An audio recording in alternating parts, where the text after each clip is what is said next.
I think that's a good starting point, really. That helps then commercial, residential, farm, agriculture properties, and government still receive more, but much more tamped down. So that kind of benefits. I view that as the win-win.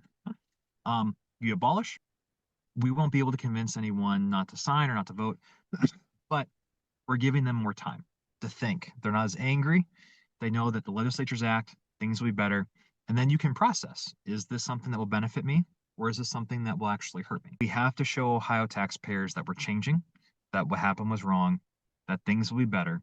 But you also want to educate at the same time without like coming off defensive or in, to as a local leader just to say, hey, I don't disagree that there needs to be some reform and that we need to just have this open discussion. But some people that are so far off to understand that of what truly is the property tax and how it is, how would we go about as local leaders to talk to our local individuals or educate them?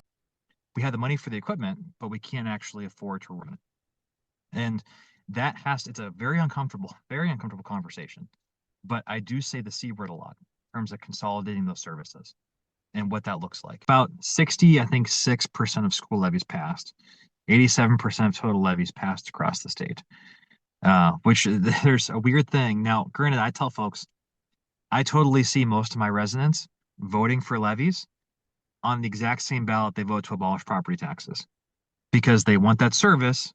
They know that they got to pay for it somehow, but they also don't really want to pay for it off their property, and they'd rather just abolish the system but still have the service. We're one of only handful of states that allow for local income tax, ironically. Um, I don't think his plan, nor would we look to actually eliminate that. That's again local decision making by local voters. Okay.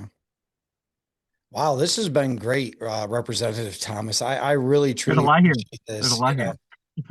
This has been, yeah, there's been so many people that have just want to have a little bit of, information. Has been, yeah, there's been so many people that have just want to have a little bit of, information to be, they want to make the best decision for their community and for themselves.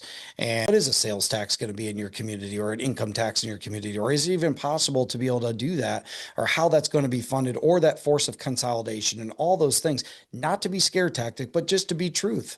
And just just hey, this is what the potential impacts could be. But ultimately, I think we do owe it to them locally to educate in a ways of giving them the information and let them decide if they want to sign or not sign that petition.